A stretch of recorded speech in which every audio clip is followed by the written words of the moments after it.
جی مشائخ، ابو عادل کچھ کہہ رہے تھے آپ؟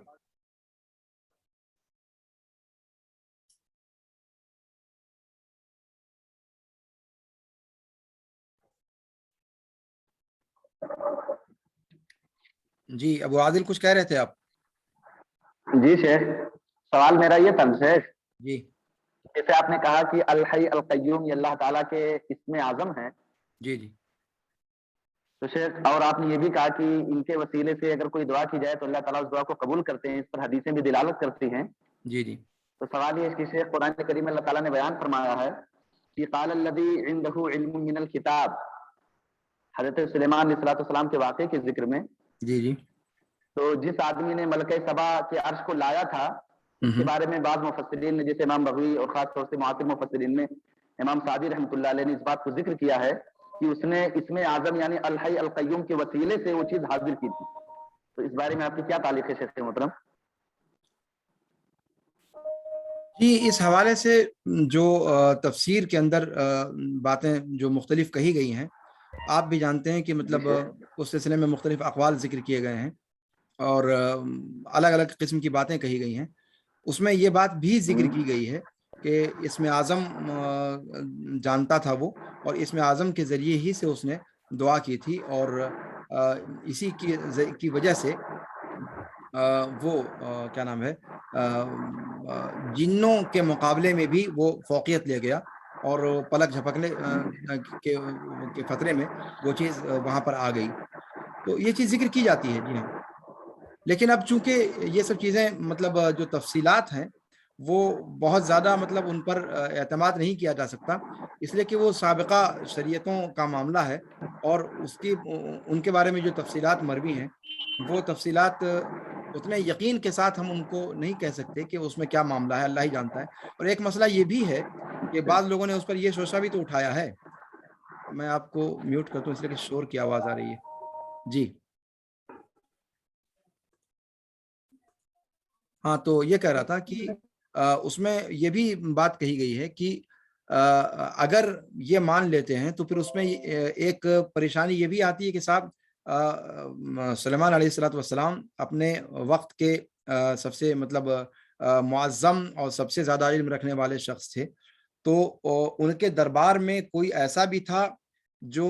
ایسی چیز کا علم رکھتا تھا جو سلیمان علیہ الصلوۃ والسلام کو جس کا علم حاصل نہیں تھا۔ تو جب اس طرح کا اشکال سامنے دیکھا گیا تو پھر یہ اقوال بھی ذکر کیے گئے ہیں کہ کیا یہ ممکن نہیں کہ سلیمان علیہ الصلوۃ والسلام نے خود جو ہے وہ اسم اعظم کے ذریعے سے اس چیز کو کیا۔ تو بہرحال وہ تفصیلات ہیں، لیکن اس کے بارے میں بہت تفصیل سے جو ہے یقینی طور پر کوئی بات نہیں کہی جا سکتی۔ لیکن آپ نے یہ جو کہا کہ اسم اعظم کا ذکر کیا جاتا ہے وہاں پر، مفسرین کے ہاں یہ چیز ملتی ہے کہ اسم اعظم کے ذریعے ہی سے اس نے اس کام کو کیا تھا، واللہ عالم۔ جی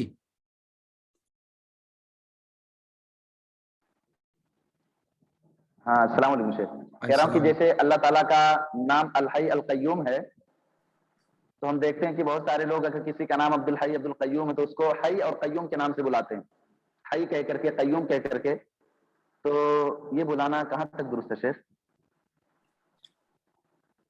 اور دعویٰ یہ کرتے ہیں کہ مطلب اللہ تعالیٰ کا نام حی نہیں ہے، اللہ تعالیٰ کا نام الحی ہے، جب ان کو منع کیا جائے تو مطلب اس بارے میں آپ کی کیا رائے شیخ، ایسا کرنا درست ہے؟ دیکھیے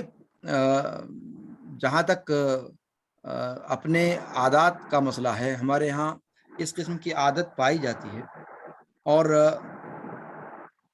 آپ یہاں سے شور کی آواز آ رہی ہے۔ جی یہ عادت عام طور سے پائی جاتی ہے کہ جب نام لمبے ہوتے ہیں تو ان کو مختصر کر کے پکارا جاتا ہے۔ اب چونکہ مرکب نام جتنے بھی ہوتے ہیں ان کے اندر جو عبد کا لفظ ہے وہ تو سب میں مشترک ہوتا ہے، بعد والا جو حصہ ہوتا ہے وہی در حقیقت شناخت کا ذریعہ بنتا ہے۔ تو عام طور پہ لوگ عبد کو حذف کر کے اور دوسرے حصے ہی کو جو اس کی شناخت کا اصل ذریعہ ہے اس کو پکارنا شروع کر دیتے ہیں۔ یہ عادات کے اعتبار سے ہے، لیکن شرعی اعتبار سے اگر دیکھا جائے تو یہ چیز درست نہیں ہے، اس سے جو ہے احتراز کرنا چاہیے، لیکن اس وجہ سے نہیں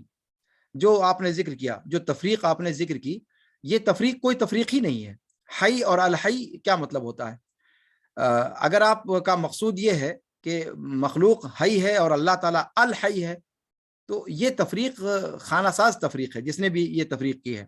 قرآن کہتا ہے یخرج الحی من المیت و یخرج المیت من الحی. تو یہاں پر الحی اور المیت دونوں مخلوقی کے لیے استعمال کیا گیا ہے. تو الحی کہیں یا حی کہیں مسئلہ اس کا نہیں ہے. بہت ساری صفات ہیں. آپ نے ابن ابیلس کے ہاں پڑھا ہوگا کہ جب اس اسماء کا اشتراک جب ذکر کیا جاتا ہے، السمیع ہے، البصیر ہے، الحی ہے، الرحیم ہے، وغیرہ وغیرہ، بہت ساری صفتیں ہیں، العزیز ہے.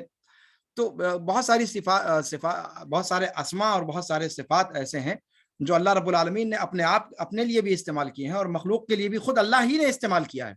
یعنی مخلوقات کو چھوڑ دیجئے، خود قرآن کریم ہی کے اندر استعمال کیے گئے ہیں.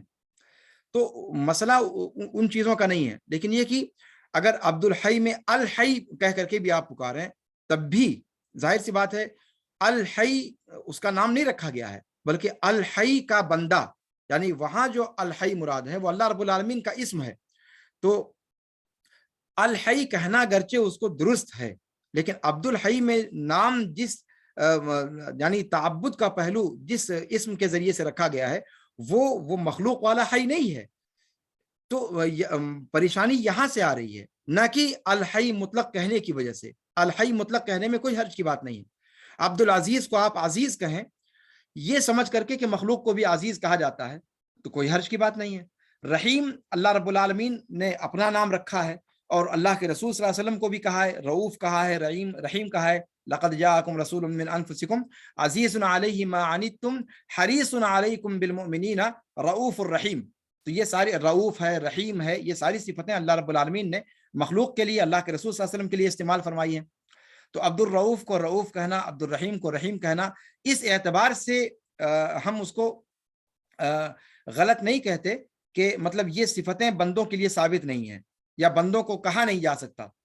یہ غلط اس ناحیے سے ہے کہ وہ نام جس اسم کے ساتھ تعبد جوڑا گیا ہے وہ وہاں پر نیت یہ تھی کہ اللہ کے نام کے ساتھ تعبد اختیار کیا جائے، اور جب اللہ کے نام کے ساتھ تعبد اختیار کرنا مطمح نظر ہے تو وہاں اختصار کے ساتھ الحی یا الرؤوف یا رؤوف یا رحیم کہہ کر کے اس بندے کو پکارنا یہ درست نہیں ہے. اس اعتبار سے اس چیز کو علماء نے روکا ہے، اس سے منع کیا ہے. جی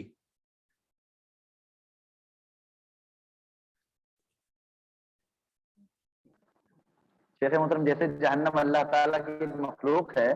جی، اور آپ نے کہا کہ کلو شیء ہالک الا وجہہ، اور اسی طرح سے کل من علیہا فان، تو ان دونوں آیتوں یا اس سے ملتی جلتی آیات سے اگر کوئی استدلال کر کے النار کا عقیدہ رکھے تو کیا تعلق ہے شیخ آپ کی؟ کیسا ہے شیخ ایسا؟ جی ابھی انشاءاللہ آج ہی کے درس میں میرا ارادہ تھا کہ اس پہلو کو جو ہے ذکر کروں، لیکن چونکہ درس کافی لمبا ہو گیا اور پہلو کئی ایک سامنے آ گئے، اس وجہ سے اس پر گفتگو نہیں ہو سکی. لیکن اس موضوع پر اگر ٹالی جا سکتی ہے گفتگو تو زیادہ بہتر رہے گا کہ مخلوقات کے حوالے سے کیا مطلب اتجاہات ہیں طوائف کے، فرق کے، جو الگ الگ گروہ ہیں، ان کے عقائد کیا ہیں، مخلوقات کتنی نوعیت کی ہے، اور مخلوقات کے دائرے میں کیا چیزیں آتی ہیں اور کیسے آتی ہیں، اور ان کے بارے میں کیا کہا جائے. کیا کچھ جیسا کہ آج آخری حصے میں آپ نے سنا ہوگا کہ یہ بات آئی تھی کہ کیا ہر چیز ہلاک ہونے کا مطلب یہ ہے کہ ہر چیز ہلاک ہو جائے گی یا پھر اس کے اندر کوئی استثناء ہے. تو جب وہ آیت ہے وَنُفِخَ فِي الصُّورِ فَصَعِقَ مَن فِي السَّمَاوَاتِ وَالْأَرْضِ إِلَّا مَن شَاءَ اللَّهُ، تو إِلَّا مَن شَاءَ اللَّهُ کے استثناء میں کچھ تفصیلات ہیں اور مفسرین نے ان چیزوں کو ذکر کیا ہے اور الگ الگ قسم کے اقوال اس میں آئے ہیں. نار کے حوالے سے یا جنت کے حوالے سے یہ آپ جانتے ہیں کہ یہ دونوں مخلوقات ہیں، اللہ رب العالمین نے انہیں پیدا کیا، لیکن ان دونوں پر فنا نہیں ہے. جو اہل سنت والجماعت کا عقیدہ ہے کہ ان دونوں پر فنا نہیں ہے، یہ دونوں ہمیشہ ہمیش رہیں گی. لیکن چونکہ آدم ان کو پہلے لاحق ہو چکا ہے، اس لیے یہ آپ نہیں کہہ سکتے کہ مخلوق کی تعریف میں داخل نہیں ہے۔ مخلوق کہا جائے گا جس کو مطلب آدم لاحق ہو چکا ہو، ماضی میں یا مستقبل میں یا دونوں طرف۔ تو اس اعتبار سے وہ مخلوقات کے دائرے میں رہتے ہوئے یہ عقیدہ ہم رکھیں گے کہ جنت اور جہنم دونوں جو ہے اللہ رب العالمین، یہ ہمیشگی کا گھر ہے، اللہ رب العالمین نے اس کو ہمیشگی کے لیے بنایا ہے۔ لیکن جو فنا فی النار کے بارے میں بات کہی جاتی ہے ابن تیمیہ رحمہ اللہ وغیرہ کی طرف منسوب کر کے، وہ در حقیقت درست نہیں ہے، اور وہ ان طبقات کا ذکر کر رہے ہیں جو عصات کے لیے جو طبقہ رکھا جائے گا۔ آپ جانتے ہیں کہ اللہ رب العالمین عصات کو بھی جہنم میں داخل کرے گا، تو جہنم کے اندر درکات ہیں۔ آپ اس چیز کو اچھی طرح جانتے ہیں کہ جنت میں جس طرح درجات ہیں، جہنم کے اندر درکات ہیں، یعنی نیچے جو ہے لگاتار جو جتنا نیچے ہے وہ اتنے زیادہ سخت عذاب میں ہے، اور سب سے نچلا طبقہ منافقین کا ہوگا، جیسا کہ قرآن نے کہا ان المنافقین فی الدرک الاسفل من النار۔ تو منافقین کا جو طبقہ ہے اور مشرکین اور کفار کا جو طبقہ ہے وہ ہمیشہ ہمیش رہے گا، وہ کبھی فنا نہیں ہوگا، جو اصل جہنم کا سب سے خطرناک طبقہ ہے۔ باقی وہ اوپر کے درکات جن میں عصات موحدین کو رکھا جائے گا، مومنین میں سے گناہ گاروں کو رکھا جائے گا، وہ حصہ ظاہر سی بات ہے کہ وہ جو آپ جانتے ہیں اہل سنت والجماعت کا عقیدہ ہے کہ کبائر ہی کا مرتکب کیوں نہ ہو، اگر وہ بغیر توبہ کے بھی مر جاتا ہے تب بھی وہ ابد الآباد کے لیے جہنم میں نہیں رکھا جائے گا۔ وہ اللہ رب العالمین اسے چاہے تو عذاب دے، چاہے تو بخش دے، اور اگر عذاب بھی دے گا اللہ تعالیٰ تو ایک اس کا جو عذاب ہے وہ اس میعاد کو مکمل کرنے کے بعد، اگر کمال عدل، اگر اللہ رب العالمین نے عدل کا وہاں پر اس کے حق میں مظاہرہ کیا تو جتنی اس کی سزا ہے وہ سزا بھگت کر کے پھر وہ جنت میں آئے گا، یا پھر اللہ رب العالمین کے رحم کا اگر مظاہرہ ہوا، احسان کا اگر اللہ تعالیٰ نے مظاہرہ کیا تو بغیر سزا کے اللہ رب العالمین اس کو جو ہے بغیر مکمل ہوئے جہنم سے باہر کرے گا۔ اور اس کی تفصیل آپ نے جہنم سے نکلنے والوں کی جو مراحل ہیں اس میں آپ نے پڑھا ہوگا کہ کیسے آخری بندہ نکالا جائے گا اور اس کی کیا کیفیت ہوگی۔ تو یہ آخری بندہ کے نکل جانے کے بعد وہ جو درجے ہیں یا وہ درکات ہیں وہ فنا کر دیے جائیں گے، اس لیے کہ اس کا رکھنا لا یعنی ہوگا، بے سود ہوگا، وہاں کوئی رہے گا نہیں۔ تو اس تعلق سے بعض جو کہی جاتی ہے وہ اس اعتبار سے کہی جاتی ہے، ورنہ اصل جہنم وہ ہمیشہ باقی رہے گی جیسے جنت ہمیشہ باقی رہے گی۔ اب اس پر ایک معاملہ یہاں پر اور آتا ہے کہ مخلوقات کے حوالے سے ابھی اس پر گفتگو آگے آئے گی جہاں سے آج ہم نے گفتگو چھوڑی ہے، ما زال بصفات ہی قدیما، جو امام طحاوی رحمہ اللہ نے یہ جملہ کہا، یہاں سے بات آئے گی کہ صفات کا ایک پہلو یہ بھی ہے کہ صفات کو کیا مانا جائے، کیا صفات ماضی میں اللہ رب العالمین کے ساتھ جیسے ذات ہے تب سے صفات ہیں اور جب تک ذات رہے گی تب تک صفات رہے گی، یا پھر ماضی میں جو ہے اس کا قدیم معنی یہ ممتنع ہے، یا مستقبل میں اس کا ہمیشہ رہنا ممتنع ہے۔ اس حوالے سے جب بات آئے گی تب بھی اس موضوع پر انشاءاللہ گفتگو آئے گی، چونکہ صفات کا اثر ہے مخلوقات، تو مخلوقات پر گفتگو کرتے ہوئے گفتگو آئے گی صفات پر بھی، اور پھر یہیں سے گفتگو انشاءاللہ اس طرح بھی جائے گی جو تسلسل کا آپ نے ایک مرتبہ ذکر کیا تھا ایک سوال میں، تو تسلسل پر بھی گفتگو آئے گی انشاءاللہ، اور اس پر بھی انشاءاللہ اگلے درس میں انشاءاللہ اس کو ہم سمیٹنے کی کوشش کریں گے۔